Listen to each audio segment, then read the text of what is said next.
사연 읽어드리겠습니다. 이 글을 쓰면서 몇 번을 망설였는지 모릅니다. 왜냐하면 제 가족의 이야기이고 제 친형의 이야기니까요. 말 그대로 누워서 침뱉기란 생각에 계속 망설였지만 저 혼자 간직하고 있다간 심장이 터져버릴 것만 같아서 용기를 내어 이 글을 씁니다. 저는 40대 중반의 평범한 남자입니다. 그리고 제겐 쌍둥이 형이 있어요.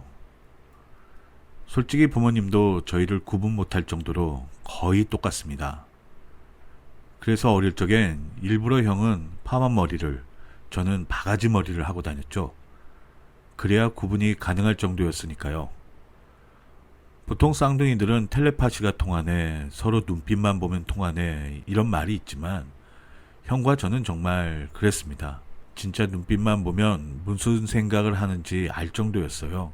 특히 형이나 저나 공부머리는 없지만 운동하는 몸을 타고나서인지 나름 동네에서 우리 쌍둥이 형제가 떴다 하면 웬만한 학교 일진들도 자리를 피해줄 정도로 운동이나 싸움을 잘했어요. 그래서 언제나 형이랑 같이 다녔고 형과 함께라면 든든했습니다. 물론 형도 마찬가지였고요. 근데 제가 고2 때쯤 교통사고를 당하면서 서로의 길이 좀 어긋나기 시작했어요. 저는 티는 안 나지만 몸이 불편해지면서 과도한 운동을 할 수가 없었거든요. 그래서 운동을 접고 공부에 매진하기 시작했습니다. 공부와 담을 쌓고 지냈는데 그래도 미친 듯이 공부하니까 좋은 대학은 아니지만 서울권 대학에 갈 정도는 됐습니다. 하지만 형은 공부보단 기술을 배워서 자동차 정비 쪽 일을 시작했어요. 자연히 집안의 기대가 저에게 쏠리기 시작했습니다. 그래서 더 악착같이 일했고 좋은 회사는 아니었지만 그래도 월급 잘 들어오는 중견기업에 들어갈 정도는 됐습니다. 하지만 그때까지만 해도 형은 자동차 정비 쪽에서 계속 일을 했지만 수입이 변변치 않았거든요. 그렇게 우린 약간은 다른 길을 걷기 시작했습니다. 저는 소개로 여자를 만나 결혼을 했죠. 저는 먼저 결혼해서 형에게 미안하다고 했지만 오히려 형은 집안을 일으킬 건 저라면서 기뻐해 줬습니다. 아내 역시 형을 참 잘 따랐어요. 아주버님은 어쩜 오빠랑 똑같이 생기셨어요. 볼 때마다 깜짝깜짝 놀라요. 하면서 마치 저를 대하듯 형을 대했어요. 형도 그런 아내의 모습을 참 좋아했고요. 그러다 형은 소위 논다 하는 여성을 만나 속도 위반의 사고를 쳐서 결혼을 먼저 했어요. 처음에 마음을 좀 잡고 사는 듯 보였는데 형이랑 형수는 매일 싸우고 이혼하네 마네 하더군요. 그래서 하루는 제가 형수하고 맨날 그렇게 싸울 거면 이혼해.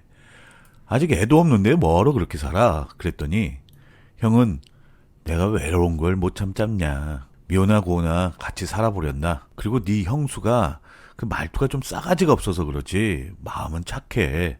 그러더군요. 형은 어떻게든 가정을 유지하려 했지만 형수는 형님의 돈을 갖고 도망을 갔고 형수 잡으려고 돌아다니던 형은 몸과 마음만 망가진 채 끝내 이혼을 했습니다. 알고 보니 뱃속의 아이는 이미 유산이 됐었다고 합니다. 이래저래 마음이 상하니까 형은 정말 막 살더군요. 그래서 시금도 전폐하고 가게 일은 내팽겨치고 거의 될 대로 되라는 식으로 사니까 가족들의 걱정이 이만저만 아니었죠.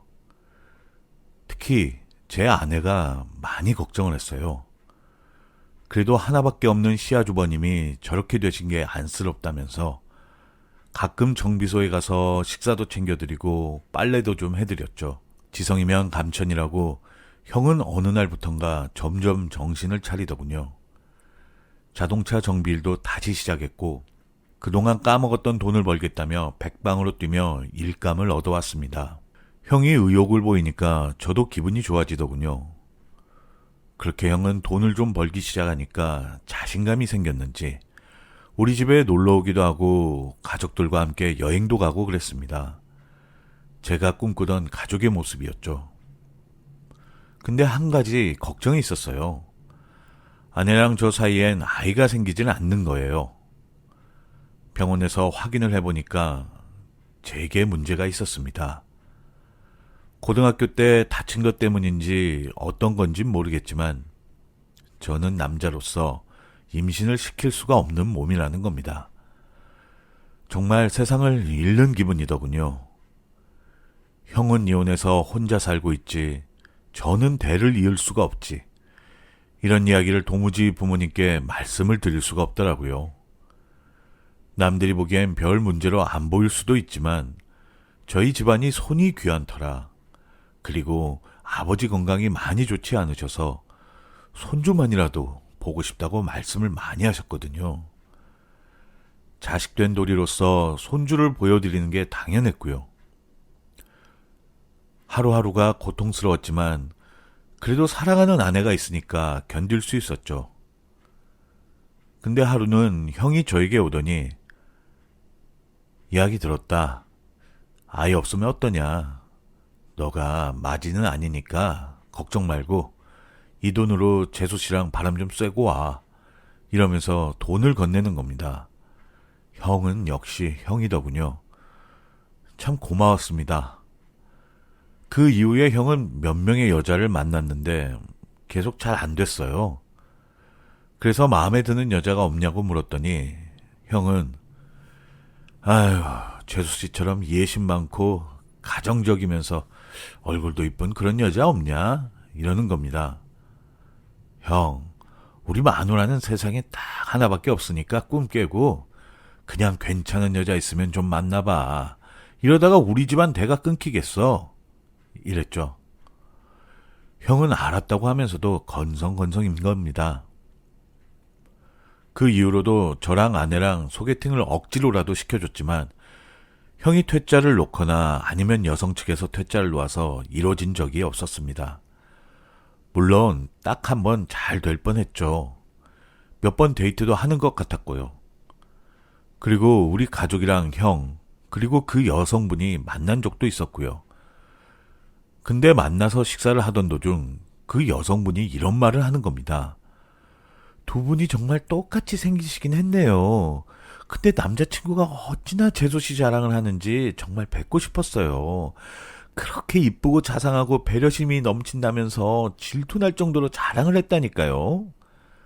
아내는 그 말을 듣자마자 쑥스러워서인지 아니에요. 시아주버님이 저를 이쁘게 봐주셔서 그런 거예요. 했던 적이 있었습니다. 근데 나중에 둘이 깨졌더군요. 이유는 형이 말을 잘 안 해서 모르겠습니다. 남녀 사이를 꼬치꼬치 묻는 것도 이상해서 더 이상 말은 안 했습니다. 그 후로 형에게 결혼, 가정, 여자 뭐 이런 이야기는 안 했어요. 괜히 부담 주는 것 같아서요. 그런데 하루는 형이 응급실에 실려간 적이 있었습니다. 급성 맹장이었는데 집에 혼자 있다가 갑자기 닥친 일이라 사경을 헤매다가 가까스로 119에 전화를 했다는 거예요. 게다가 문이 잠겨있는 상태에 형은 의식을 잃은 터라 119가 문을 부수고 들어왔나 봐요. 다행히 회복은 됐지만 그 이후에 형이 굉장히 혼자 지내는 걸 무서워하길래 아내에게 넌저시 이야기를 건넸죠. 형이랑 같이 살면 어떨까? 물론 결혼하면 그때 가서 따로 살면 되잖아. 설마 평생 결혼 안 하겠어? 이렇게 말했더니 아내는 좀 부담스러워하는 눈치였지만 그래도 형이랑 친분도 있고 형이 죽을 고비를 한번 넘긴 걸 아는 터라 나중엔 이해를 해줬습니다. 형도 처음엔 거절하다가 끝내 우리 집으로 들어와서 살게 됐고요. 참 화목했어요.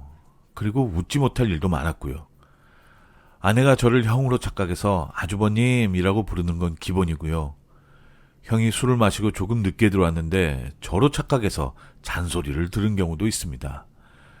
나중엔 형과 제가 헤어스타일을 똑같이 했더니 아내는 정말 구분을 못하더군요. 그래서 제가 형인 척도 했다가 저인 척도 했다가 집에서 1인 2역을 하며 놀린 적도 있습니다. 그렇게 행복하게 지낼 줄 알았는데 안 좋은 일은 역시 한 번에 몰려오더군요. 회사에 새로운 사장과 마찰이 생겨서 제가 홧김에 사표를 써버린 겁니다. 아무 대책도 없이 일을 저질러버린 셈이죠. 실업급여를 받아서 버틴다 해도 당장 일자리를 알아봐야 하는데 40 넘어서 새 일거리를 찾는다는 게 쉽진 않더군요. 회사는 전쟁터라는데 나와보니 정말 지옥이었습니다. 나오면 당장 뭔가 될 줄 알았던 생각이 짧았다는 걸 알았습니다. 그래도 형이나 부모님에겐 차마 이야기를 할 수가 없더군요. 그렇게 하루는 어머니와 함께 식사를 같이 했습니다. 그리고는 어머니가 조심스럽게 말씀을 먼저 하시더군요. 네 아버지도 얼른 손주를 보셨으면 하고 나도 봤으면 좋겠는데 첫째는 결혼을 안 했으니까 그렇다 치지만 둘째네는 소식 없냐? 이러시더군요. 부모님의 손주에 대한 소망이 깊다는 걸 아니까 뭐라고 대답할 수도 없었어요. 그래서 노력하겠다고 대충 둘러댔습니다.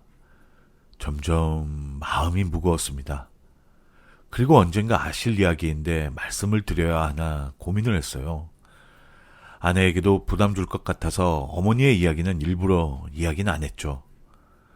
그래도 저를 위로해 주는 건 형밖에 없더군요.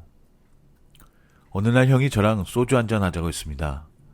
매일 보는 사이니까 뭐 딱히 할 말은 없었지만 말하지 않아도 통하는 사이라 그런지 그냥 묵묵히 아무 말 없이 술을 마시고 있는데 형이 뭔가 할 이야기가 있는지 머뭇머뭇거리는 겁니다.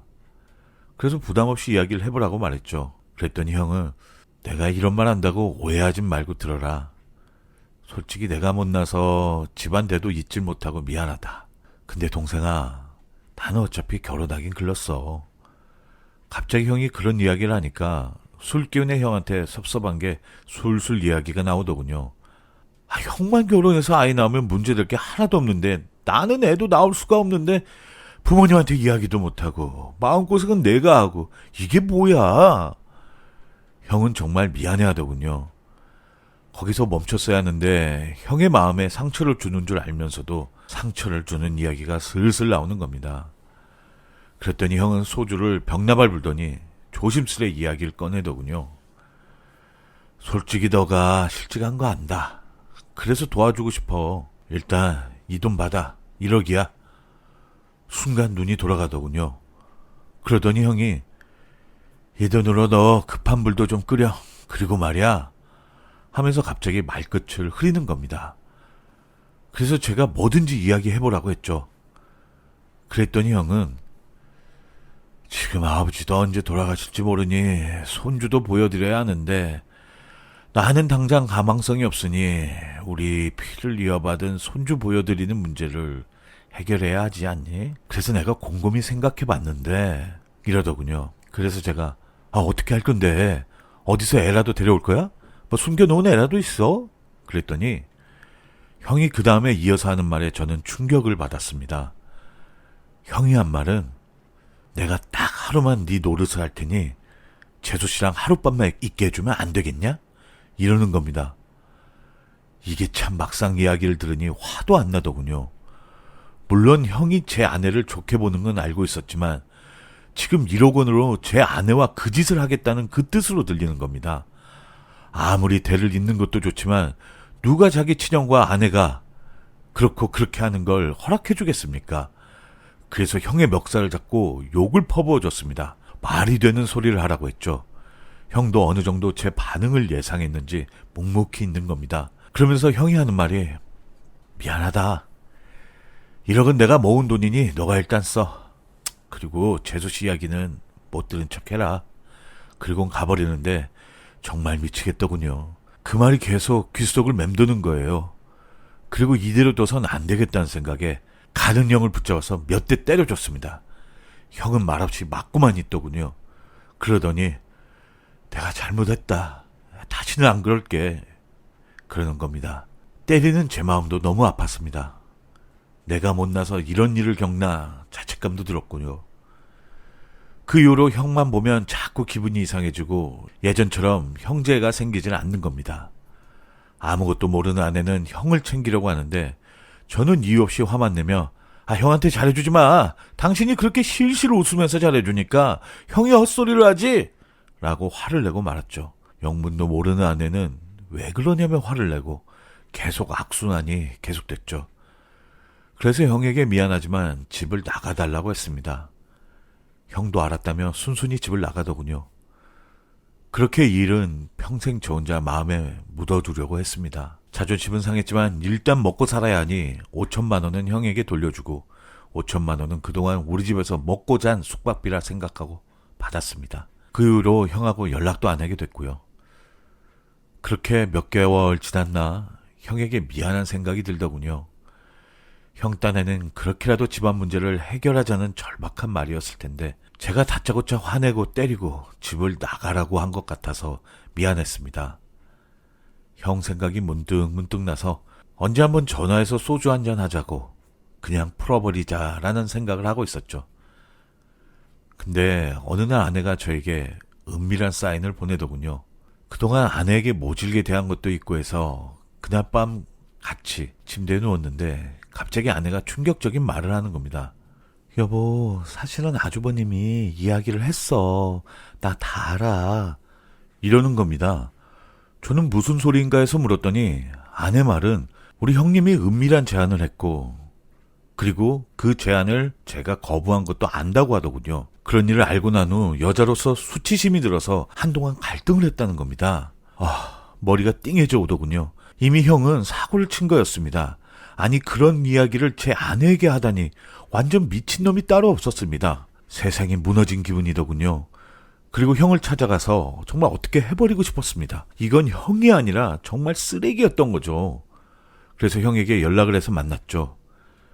형은 정말 미안하다며 사과를 하면서 옛날부터 제 아내를 짝사랑했고 자기 마음을 어떻게 하지 못해서 진실이라도 말해보려고 했다는 거예요. 기가 막히더군요. 아니 진짜 살려두고 싶지가 않았어요. 정말 믿은 놈 하나 없다더니 나와 똑같이 생긴 형에게 이런 배신을 당할 줄은 상상도 못했습니다. 형은 순간의 실수라며 평생 용서를 빌겠다며 다시는 우리 가족의 눈앞에 띄지 않겠다고 가버렸습니다. 양아치는 양아치 근성을 버리질 못하더군요. 물론 그 말이 지켜진다 해도 제 마음에 남은 상처는 너무나 깊었습니다. 형에 대한 믿음이 깨졌고 아내를 보면 계속 형이 생각날 것 같았습니다. 근데 정말로 아내만 보면 계속 형이 아내에게 이 사건을 이야기한 것 같아서 미치겠더군요. 그래서 형과 똑같은 이 얼굴을 바꿨습니다. 거울만 보면 형과 똑같은 이 얼굴이 너무나 싫었어요. 그래서 성형수술을 했죠. 아내는 그런 저를 다독여줬습니다. 하지만 한동안 저는 완전 폐인처럼 지냈어요. 그러다 아는 지인의 도움으로 작은 회사를 다니며 조용히 평범하게 살고 있습니다만 지금도 속에선 천불이 납니다. 형이란 작자를 고소하자니 제 얼굴에 침 뱉는 것 같아서 차마 하질 못했네요. 그 이후로 잠도 잘 이루진 못하고요. 형도 자동차 정비소 일을 접고 어디선가 가게를 한다고 나는데 부모님 생일 때도 제가 일부러 피하거나 아니면 먼저 가서 부모님 생일 챙겨드리고 형을 피합니다. 만나면 어떻게 해버릴 것 같아서입니다. 아직도 분노가 몸에 흐르고 있어서요. 도저히 이야기를 저만 알고 있으면 화병으로 죽을 것 같아서 사연 보냈습니다. 물론 다시는 형과 이야기 나눌 일도 없을 거고 모든 일을 잊고 살고 싶네요. 이젠 가족에게 상처받는 게 너무 싫습니다. 그리고 이 세상에 나와 똑같은 사람이 저 하나만으로 족하다고 생각합니다. 지금도 치가 떨리네요. 저의 길고 긴 하소연을 들어주셔서 감사합니다.